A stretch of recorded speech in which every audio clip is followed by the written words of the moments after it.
ዩቲዩብ በ2026 የአሰራር ህጉን ኮምፕሊትሊ ቀይሮታል።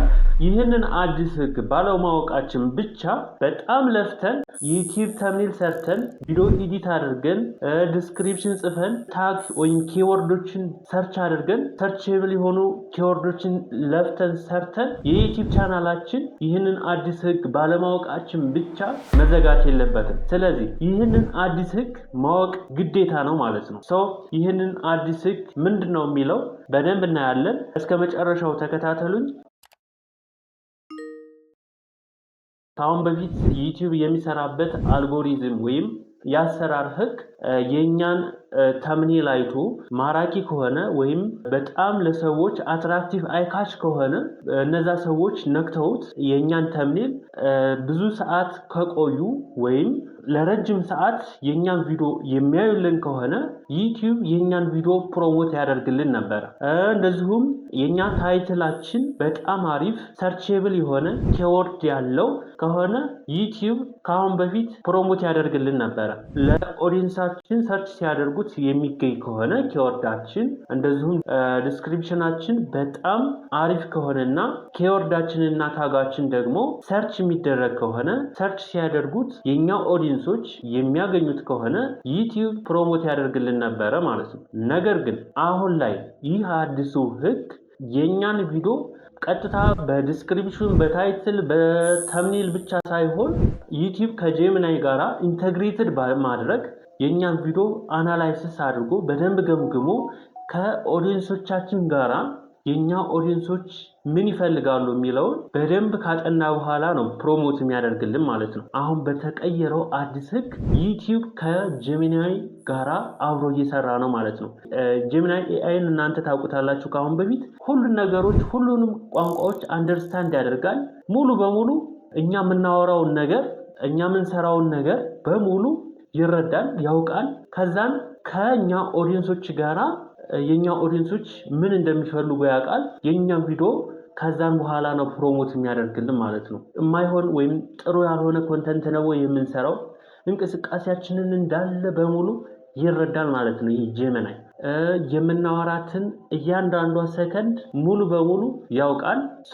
የኛን የምናወራውን እንቅስቃሴያችንን፣ ድምጻችንን፣ ኢሜጃችንን ሳይቀር የኛን ቪዲዮ ኢሞሽናችንን ሳይቀር ተረድቶ ለኛ ኦዲየንሶች ያደርሳል ማለት ነው። ይህ በጣም የሚገርም ጥቅም አለው። ወይም እኛ ሐሳብ ተረድቶ ለኛ ኦዲየንሶች ካደረሰ የኛ ቪዲዮ ቫይራል ይወጣል ማለት ነው። ይህ ኤአይ እያንዳንዱ እንቅስቃሴዎች እያንዳንዱ ቪዲዮ እኛ የምንሰራቸው ቪዲዮ አጥንቶ ነው ማለት ነው ለተመልካቾቻችን የሚልከው። አሁን እኛ የምንወዳደረው ከዩቲዩበሮች ጋር አይደለም ማለት ነው፣ ከኦዲየንሶቻችን ጋር ነው። የኛ ተመልካቾች ጄሚናይ ተረድቶ ስለሚያመጣቸው እኛ የምንፈልገው አሁን ዩቲዩብ የኛን ሐሳብ እንዲረዳው ነው እንጂ ከዩቲዩበሮች ጋር አይደለም ማለት ነው። እኛ ኮምፔር የምንደረገው የኛ ሐሳብ ለተመልካቾቻችን ጥሩ ነው ወይ ብለን ማሰብ አለብን ማለት ነው። ይህንን ካወቅን ዩቲዩብ የኛን ቪዲዮ ፕሮሞት ያደርግልናል። ጄሚናይም በደንብ ከተረዳው የኛን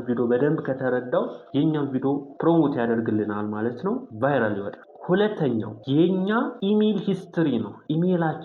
የኢሜሉ ሂስትሪ አሁን ኢሜላችን አዲስ ሊሆን ይችላል።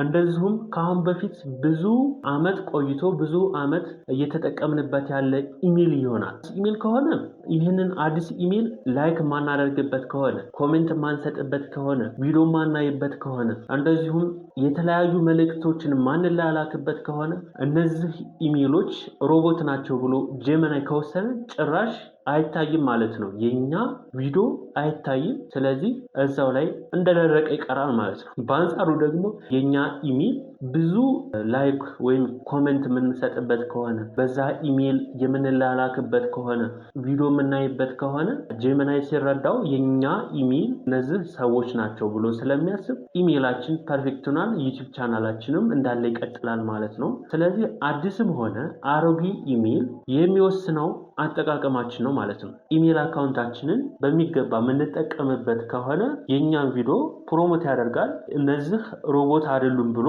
ጄሚናይ ስለሚያስብ ወይም ጄሚናይ ስለሚወስን አናላይዝ ስለሚያደርገው የኛ ቪዲዮ ወይም የኛ ቻናል ፕሮሞት ይደረጋል ማለት ነው።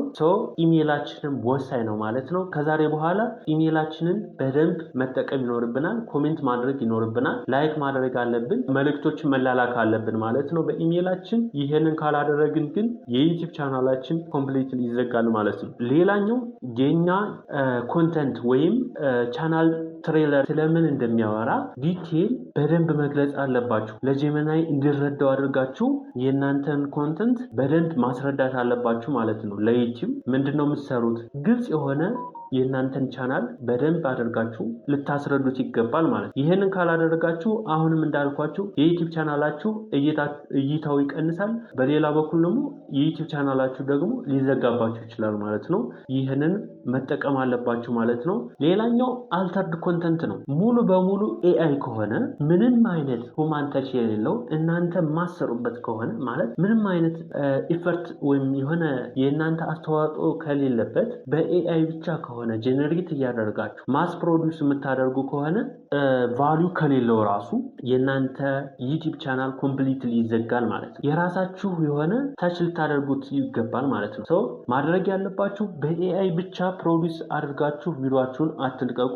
ያንን በኤአይ ፕሮዲውስ ያደረጋችሁትን ቪዲዮ እናንተ ታች ማድረግ አለባችሁ። በደንብ የእናንተን አቅም እዛ ላይ ማውጣት አለባችሁ ማለት ነው። ካልሆነ ግን በኤአይ ብቻ ፕሮዲውስ እያደረጋችሁ የምትለቁ ከሆነ የእናንተ ኮንተንት ከጊዜ በኋላ መዘጋቱ አይቀርም ማለት ነው። ሌላኛው ኮንሲስታንሲ ነው። ኮንሲስታንሲ ስላችሁ በየቀኑ ቪዲዮ አፕሎድ ማድረግ ብቻ አይደለም። በየቀኑ ቪዲዮ አፕሎድ ማድረግ ሳይሆን ኮንሲስታንሲ የምንለው እናንተ ዩቲዩብ ላይ ለረጅም ጊዜ ቪዲዮ አፕሎድ እያደረጋችሁ ትቆያላችሁ የሚለው ሀሳብ ነው እንጂ በየቀኑ ማስ ፕሮዲውስ እያደረጋችሁ መጫን አይደለም።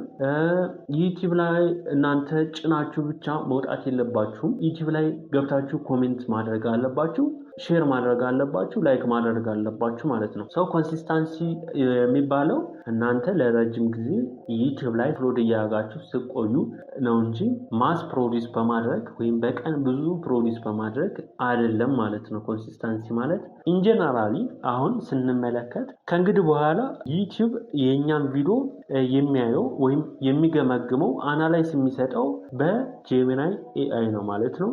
ሁለተኛው ደግሞ የኛ ኢሜል ሂስትሪ ነው።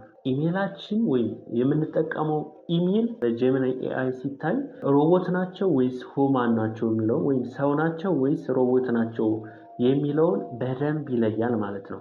የምንሰራው ኮንተንት በኤአይ ብቻ ከሆነ በኤአይ ብቻ መስራት የለብንም። የኛ ኮንተንት ወይም ቻናል ትሬለር ስለምን እንደሚያወራ ዲቴል በደንብ መግለጽ አለባችሁ፣ ለጄሚናይ እንዲረዳው አድርጋችሁ። ሌላኛው ኮንሲስታንሲ ነው።